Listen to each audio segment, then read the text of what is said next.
m'intéresse, là c'est des bougies en fait artisanales. Ah, Mais c'est pour une œuvre caritative, c'est pour le Liban en fait. Vous pouvez juste lui jeter un œil. pour le Liban, oui. Qu'est-ce qui se passe au Liban?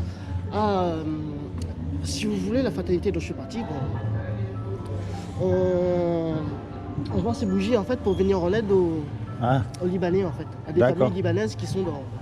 Et vous êtes parti d'une fraternité, c'est quoi? La fraternité missionnaire Jean-Paul II. Et c'est quoi au juste? C'est une fraternité catholique en fait. Ah d'accord, voilà. d'accord. Voilà. Ah, vous êtes croyant alors? D'accord, non, je ne sais pas, mais ça m'intéresse pour savoir un petit peu, parce qu'un jour ou l'autre, on va mourir tous. Et c'est là ma grande question. Et après, alors, qu'est-ce qu'ils disent votre fraternité? Non, là, c'est pas la fraternité, là, c'est la foi. Alors, votre foi, qu'est-ce qu'elle dit? Moi, ma foi me dit que quand je rejoindrai le Père, eh ben, je serai auprès de lui. Ah d'accord, et il suffit comme ça de le rejoindre? Tout le monde peut le rejoindre? Faut avoir un petit peu de foi quand même. Ah, faut avoir de la foi. Ouais, un petit peu de foi quand même. D'accord. Mais moi, en tout cas, j'ai cette foi-là. D'accord, juste quand vous allez mourir, peu importe ce que vous faites. Après, c'est pas moi le juge, je peux pas me juger moi-même. Sinon, ce serait trop facile. D'accord. Vous lisez la Bible? Oui. D'accord, parce qu'il y a écrit dans la Bible qu'il est donné à l'homme de mourir une fois, après quoi vient le jugement. Donc on va être jugé. Et on va être jugé par rapport au bien ou au mal qu'on a fait. Ça, c'est seul Donc, le Christ peut... La grande question, c'est de savoir comment est-ce qu'on sait si on fait du bien ou du mal. Bien vu. Comment on fait? Bien vu. Comment vous faites, vous, pour savoir si vous faites du bien ou du mal? Discernement. Discernement. D'accord. Moi, je dirais que c'est le discernement. Par exemple, quand j'étais gamin, ou même là, je sais pas, quand j'enfonce quelqu'un en disant une parole offensante, par exemple. Oui, on lui fait pas du bien. Je fais pas du bien. Non, ça c'est vrai. Ouais. Mais dans la Bible, il y a les 10 commandements. Tout à fait. La loi morale parfaite de Dieu. C'est parfait. Alors on va voir si vous êtes quelqu'un de bien ou pas. Il y a un commandement, il dit tu mentiras pas. Est-ce que vous avez déjà menti? Oula, plein de fois. Comment on appelle quelqu'un qui ment? Non. Mais moi aussi, attention, je vous juge pas, hein, on est tous pareils. Hein. Vous avez remarqué un petit garçon, on n'est pas obligé de lui apprendre à faire des bêtises. C'est de naissance. Il y a un commandement, il dit tu ne voleras pas. Est-ce que vous avez déjà pris quelque chose qui n'est pas à vous? Tout à fait. Peu importe la valeur. Alors, comment on appelle quelqu'un qui fait ça? Il y a un commandement, il dit tu honoreras toujours tes parents. Est-ce que vous avez toujours honoré vos parents? Pas toujours. Ah, au moins vous êtes honnête, c'est bien. Non, mais si j'étais parfait, je m'appellerais Jésus. Mais je suis pas. Voilà, donc on a cassé la loi, mais le problème, vous et moi, on a transgressé la loi morale de Dieu. Et le problème, c'est qu'on va être jugé par rapport à cette loi. Donc, en fait, si Dieu est juste et qu'il nous juge par rapport à cette loi, on sera coupable ou innocent? Pas trop sûr. On a cassé la loi, on va être coupable. C'est là où Jésus, il intervient en fait. Oui, mais avant qu'il intervienne. Nous, s'il n'y avait pas Jésus, imaginons, il n'y a pas Jésus encore dans l'histoire. Donc on est coupable. La loi. On a cassé la loi, on a transgressé, on est coupable. Et si on est coupable, paradis ou enfer? Ça fait mal, Je hein? ne peux pas répondre aussi parce que je ne suis pas juge non plus. Non, mais vous savez, vous avez transgressé la loi, il y a 2 solutions, paradis ou enfer. On a transgressé la loi, on mérite l'enfer. Tous, il n'y a pas un homme qui mérite le paradis, pas un. Mais maintenant, je vais vous dire, c'est Dieu qui nous a créés. Donc un créateur, ça aime ce que ça crée. Un musicien, il aime sa musique. Un cuisinier, il aime les petits plats qu'il fait. Eh bien, Dieu qui nous a créés, il nous aime parce qu'il aime sa création. On est d'accord? Et quelqu'un qui aime sa création, il ne veut pas nous envoyer en enfer. C'est pas logique. Donc il a fait quelque chose pour que vous et moi, malgré qu'on soit coupable, on puisse éviter son châtiment. Eh bien, c'est là que Jésus vient en scène. C'est-à-dire que comme il n'a trouvé aucun homme de parfait sur la terre, eh bien Dieu, il est venu lui-même sur terre, il s'est habillé avec un corps qui est Jésus. Et il a dit, quiconque croit que Jésus est le Fils de Dieu et qu'il est ressuscité des morts, il aura la vie éternelle à mes côtés. Tout à fait. Vous voyez? Mais ça suffit pas, ça. Parce que les démons, il y a marqué les démons, ils croient et ils tremblent. Donc ils connaissent aussi. Vous savez, la clé, ce que c'est un mot qu'on appelle la repentance. Et repentance, ça veut dire déjà accepter qu'on est des pécheurs, reconnaître ses erreurs, mais surtout de se tourner vers Dieu et de commencer à le servir à lui. Parce que Jésus, vous avez remarqué, on l'appelle notre sauveur. Tout à fait. Parce qu'il vient nous sauver du jour du jugement dernier. Mais on l'appelle aussi Seigneur. C'est notre Sauveur et notre Seigneur. Imaginez, tous les deux, on fait une grosse bêtise. On va attaquer la banque. Et bien sûr, on se fait attraper et on passe devant le juge. Le juge nous condamne à payer 50 000 € d'amende chacun ou de partir 50 ans en prison. On n'a pas les sous et on ne peut pas retourner en arrière pour effacer le mal qu'on a fait. Tout à fait. Et on ne peut pas dire au juge, monsieur le juge, vous êtes miséricordieux, vous êtes bon, je vous demande pardon. Ça ne marche pas. Il va dire, mais c'est vrai que je suis bon, c'est vrai que je suis miséricordieux, mais c'est justement pour ça que tu dois payer l'amende. C'est pas vrai? Et puis il y a un homme qui arrive, qu'on ne connaît même pas, et qui paye l'amende à notre place. Comment vous allez être par rapport à cet homme? Vous allez être reconnaissant. Reconnaissant, et il aura toute ma gratitude. Eh bien, c'est ce que Jésus a fait pour nous. Il est mort à notre place à la croix. Voyez? Donc maintenant, par exemple, la prochaine fois que vous êtes confronté au mensonge, ça peut arriver, hein, vous savez, on n'est pas encore des saints. Hein, bon, non mais vous allez dire là si je mens, c'est pas ça. Là si je mens, attendez, là si je mens, et personne ne va le savoir. Par contre, quand on décide de porter sa croix avec Jésus, on va dire comment dire ça, on est en chemin de sainteté, on est en chemin vers la sainteté. Oui, bien sûr. On tend à la sainteté. On devient de mieux en mieux. Dans une de ses lettres, je crois que c'est au Romain, il dit imitez-moi comme j'imite le Christ. Voilà. Pourquoi il a dit ça? Parce que le Christ, il est saint. Eh bien, c'est ça la repentance. La repentance, c'est ça. C'est justement de choisir ce que l'on sait que Dieu aime et repousser ce que l'on sait que Dieu est. Et par exemple, le mensonge, je prends toujours l'exemple du mensonge parce que c'est simple, mais ça peut être plein de choses. On va dire là, si je mange, je ne vais pas me faire attraper, c'est bon. Mais dans notre tête, on va dire, attends, Jésus, il est mort pour moi à cause de mes mensonges. Il m'offre le paradis pour rien. C'est une grâce parce que je ne mérite rien. Je ne peux pas continuer à lui mentir. C'est comme si je lui crachais à la figure. Alors de moi-même, par conscience envers Dieu, je choisis de ne plus mentir.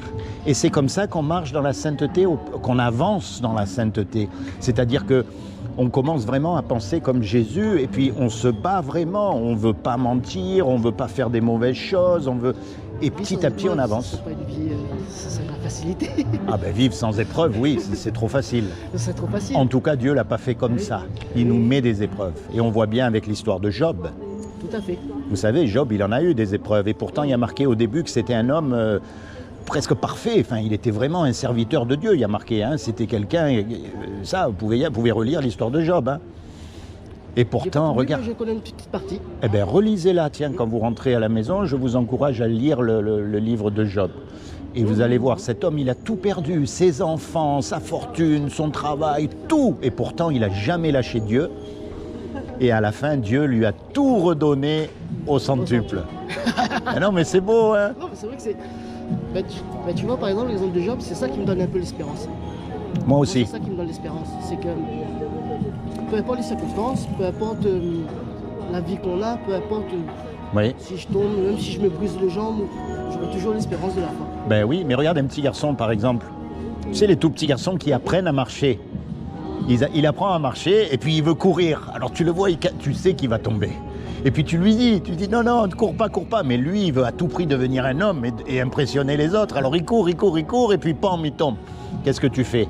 Tu l'écrases pas, tu le relèves. Et vas-y, continue. Eh bien, Dieu, c'est pareil avec nous. Il voit dans notre cœur qu'on veut vraiment le servir, qu'on veut vraiment le suivre. Et puis, boum, le mensonge, il sort des fois parce que, zut, on parle plus vite que ce qu'on pense et on regrette sincèrement. Il nous pardonne. Mais attention, il y a une différence entre tomber et se vautrer dans le péché, de dire « Ah mais moi, de toute façon, je connais Jésus, donc j'ai rien à craindre. » Non, ça marche pas. C'est pas vrai, tu vois. C'est pour ça que ça... je pense que tout le monde... Ça s'appelle des combats et des épreuves. Ça s'appelle le combat, en fait. C'est un combat. C'est un combat spirituel, c'est un vrai combat. Quelqu'un qui est dans le monde, je ne sais pas c'est quoi le combat spirituel. Non, puisqu'il suit le flot. Il suit le flot de tout le monde, il va pas. Et nous, la preuve qu'on est dans la foi, c'est justement que ça nous gêne. Voilà, ça nous gêne de faire le mal. Mais regarde Paul. Paul, il le dit à un moment donné, hein, je fais ce que je veux pas faire et je fais pas ce que je veux faire. Parce que pourquoi? Parce qu'ils luttent, et puis il faut dire la vérité. Tant qu'on est dans ce corps, on est un corps pécheur. On a beau faire ce qu'on veut, on ne fait pas le poids face au péché. Heureusement que Jésus est venu pour nous sauver gratuitement. Et en fait, c'est comme je t'ai dit tout à l'heure, c'est pour ça que moi je veux persévérer à la foi. Oui, Parce que justement, Jésus m'a offert cette espérance-là. oui, Tu vois, il y a, pour un petit témoignage vite fait, j'étais le fils prodigue à 200%. Et comme tous les gamins, je suis allé à la maison, petit cursus catéchisme jusqu'à la confirmation. après, J'ai vécu ma vie d'homme. Hein, comme tout le monde. voilà. Je suis tombé comme un homme, Oui, mais sauf que c'est Dieu qui est venu m'enlever. mais quelque part, tu sais, je crois que c'est mieux de tomber. Parce qu'au moins, on sait d'où on vient. Ceux qui ne tombent jamais, qui sont parfaits toute leur vie, je sais pas, moi, je sais d'où je viens. Je sais ce pourquoi je remercie Dieu. Voilà, je sais ce que ça a coûté. Et donc, c'est un plus, je pense. C'est ce que disait le pape François la dernière fois, par rapport au discernement. C'est de... comment dire il avait parlé de... comment ça s'appelle encore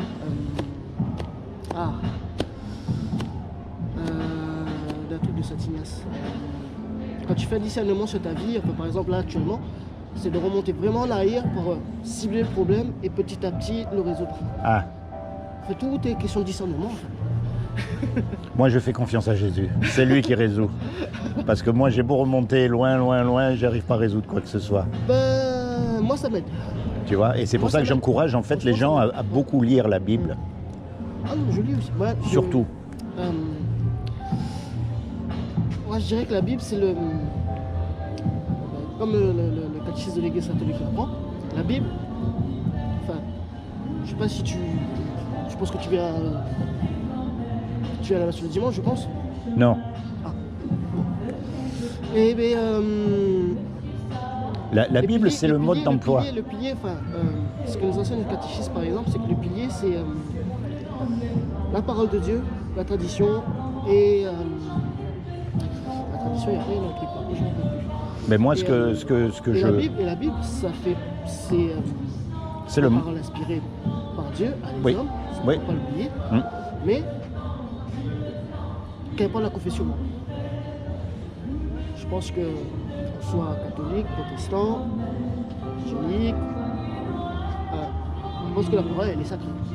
Donc, moi, pour moi, je ne dis pas que c'est l'absolu, mais je fais confiance à la parole de Dieu. Il faut faire confiance à la parole de Dieu, Je oui. fais confiance à la parole de Dieu. Entièrement. C'est-à-dire, si c'est écrit dans la parole, même si je vois l'inverse, je choisis de croire la parole.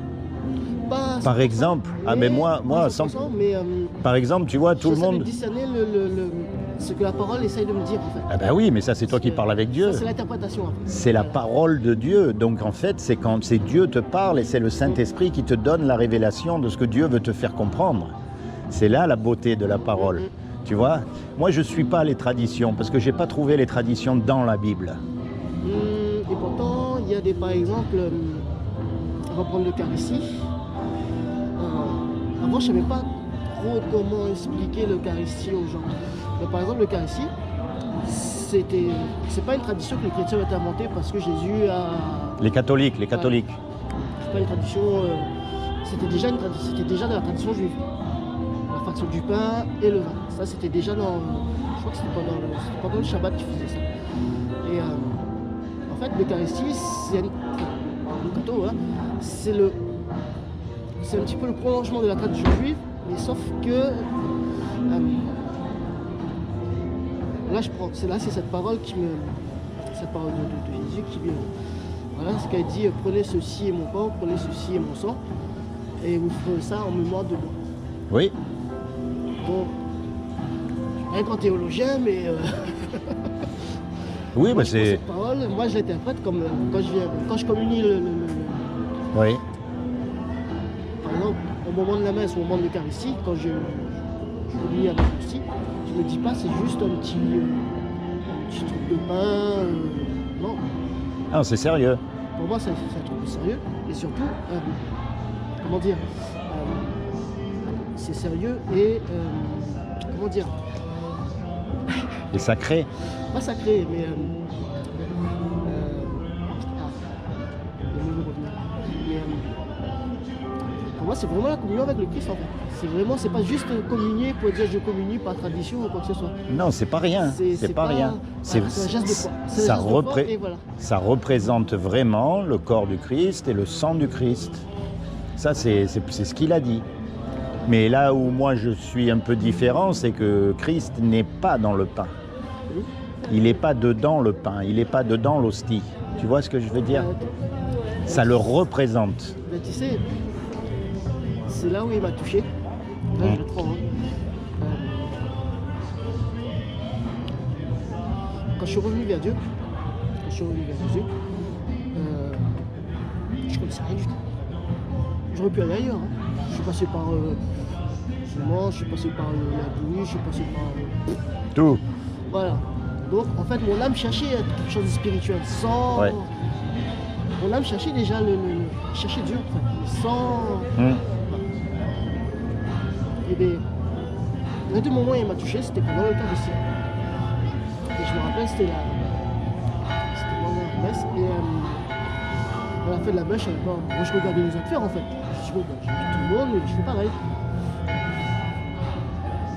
Et comment dire, à un moment donné, pendant l'Eucharistie, je me suis mis un petit peu en méditation en fait. Parce que c'était, j'ai dit, je fermais les yeux, je commençais à pleurer, je pleurais. Et à un moment donné, il y a eu le chant en langue dans l'église. Et quand j'ai entendu le chant en langue, en fait, Le chant en quoi? en langue, En langue? comme c'est écrit dans les lettres de Saint Paul. C'est quoi ça? C'est-à-dire? Dans toute l'assemblée, il y a quelqu'un qui va donner une note et l'assemblée va suivre et c'est le chant. En fait, c'est pas un chant compréhensible, ça vient pas de notre intelligence en fait. Ah d'accord, je vois. Ah, ils font ça aussi chez les catholiques? Ouais. Ah, tu vois, tu m'en apprends une là. Et donc, quand j'ai entendu ce chant-là, au début il y avait un petit frisson, il y avait un peu, mais parce que je ne connaissais pas du tout. Et j'ai senti que mon corps, il se... J'ai senti comme si mon corps n'était plus dans l'église. Et là, je me suis dit, wow, je suis dans le ciel avec les anges. Et à cette époque-là, j'habitais encore dans la Corrèze. Là, c'était la période où j'étais en mode carpette, par terre, badada, où je croyais que je ne pouvais plus me relever, je croyais que c'était fini. Et ben, j'ai quitté la Corrèze pour venir ici. Ouais. Et, mais tu sais, ce parler en langue, là, il n'y a pas écrit parler en langue dans la Bible. Hein. Il y a marqué parler diverses langues. Ça, c'est pendant la Pentecôte. Et après, il y a Voilà. Saint Paul qui le redit un petit peu plus loin. Je ne sais plus si c'est dans... Parce que dans tu quelle sais que lettre. là, tous les deux là, on parle en langue. On parle en langue Ça, c'est française. pendant la Pentecôte. Oui, tout à fait. Là, c'était pendant Voilà. la Pentecôte. Dans la Tu vois, Pentecôte, c'est des c'était- langues compréhensibles. C'est pas des langues incompréhensibles. C'est des Il y a langues deux versions compréhensibles. Il y a deux trucs. Il y a pas. D'ailleurs, Jésus Jésus n'a jamais parlé en langue. Ah. Ni Paul. Jamais. Non, Saint Paul le dit bien. Et non, Il a dit. c'est parler Ah, je diverses langues. Mais ça, c'est Non, pas grave. Là, il y a deux trucs quand même.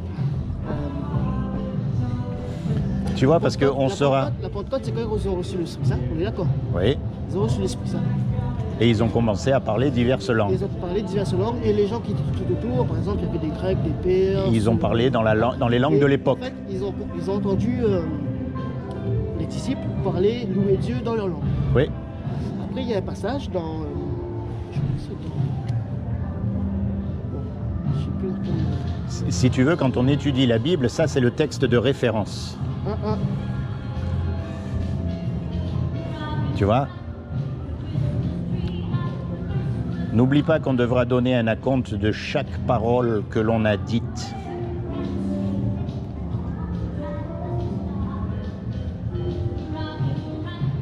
T'as trouvé? Ça va pas tarder. Ah. Alors,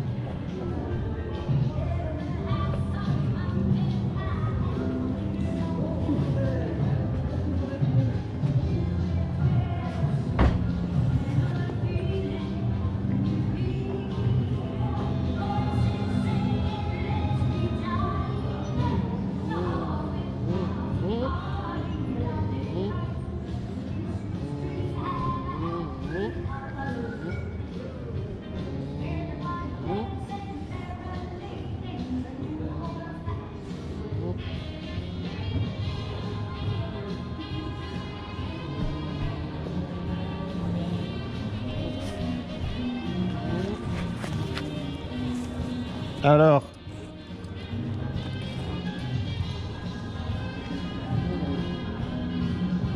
Voilà. Pas que je trouve. alors c'est quoi? Voilà. Tu sais, aujourd'hui, on arrive dans un temps où il y a beaucoup de confusion.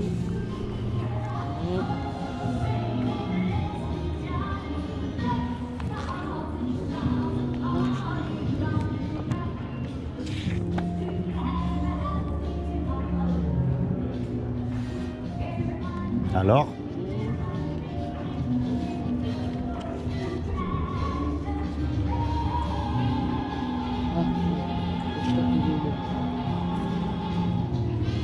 Mais c'est intéressant. J'aime bien le sujet de conversation comme ça. ah, mais là, bon, on n'est pas équipé, je veux dire. On n'est pas équipé, c'est pour ça. Il faudrait... Mais c'est pas grave, l'essentiel, c'est que tu sois sauvé. Et pour être sauvé, il faut placer sa foi en Jésus, et en Jésus seul. Tu comprends? Et surtout, Eh ben, tu vois, c'est le verset que je vais Alors. chercher aujourd'hui. eh ben, tu chercheras le verset. Non, Tu mais vois? j'ai encore 2 Bibles à la maison, donc là, je chercherai avec... Exactement, tu chercheras. C'est Bon, bah, en tout très cas- important. Ben, en souvenir, je vais te laisser ça, tiens. Eh ben, génial. Regarde, ça c'est... Oh, joli. Ah ouais, ça, c'est pas mal. Et derrière, il y a un petit résumé. Et ça, tu vois, c'est un petit livret que j'ai écrit. D'accord. Et ça, c'est ma dernière question que je vais te poser. Est-ce que D'accord. tu sauterais d'un avion sans parachute? Est-ce que je sauterai d'un avion sans parachute? En l'air, bien sûr, hein? Bien sûr que non. Et pourtant, Mais c'est une belle image. un jour, on va sauter dans la mort. Est-ce qu'il n'y aurait pas un parachute pour Ouais. sauter dans la mort? Et est-ce que ce parachute, ça serait pas Jésus? Là, je le prends tout de suite. Tout de suite. Tu t'appelles comment? Laurent, et toi? Laurent, Jean-Luc. Jean-Luc, Eh ben, enchanté. sois béni. Je Eh ben, toi demande au aussi. Seigneur vraiment qu'il te bénisse, d'accord? Qu'il ben, t'ouvre ça- les yeux de ton cœur pour que tu puisses vraiment comprendre la parole, pour qu'elle puisse vraiment te parler. Je prie aussi qu'il t'accorde le désir de ton cœur et plus que tout, qu'il te permette de rentrer dans ta destinée éternelle. D'accord? Lis la Bible, mon ami. Lis, relis, lis. Tu mets de côté tout ce qui est extérieur à la Bible et tu te concentres sur la Bible. Ce que tu comprends, tu le mets en pratique dans ta vie. Ce que tu comprends pas, c'est pas grave. Tu le comprendras plus tard au fur et à mesure où tu auras mis en pratique ce que tu as compris. Dieu va te donner de plus en plus de compréhension. Tu vois, si je viens te voir aujourd'hui, mon ami, c'est pas pour rien. C'est pas un accident. C'est parce que Dieu a vu ton cœur. Dieu a vu que tu le cherches. Dieu a vu que tu acceptes Jésus, que tu le reconnais comme le Messie. Et il veut véritablement te mettre sur le bon chemin. Et le bon chemin, c'est la Bible, sans aucune interférence, quelle qu'elle soit autour.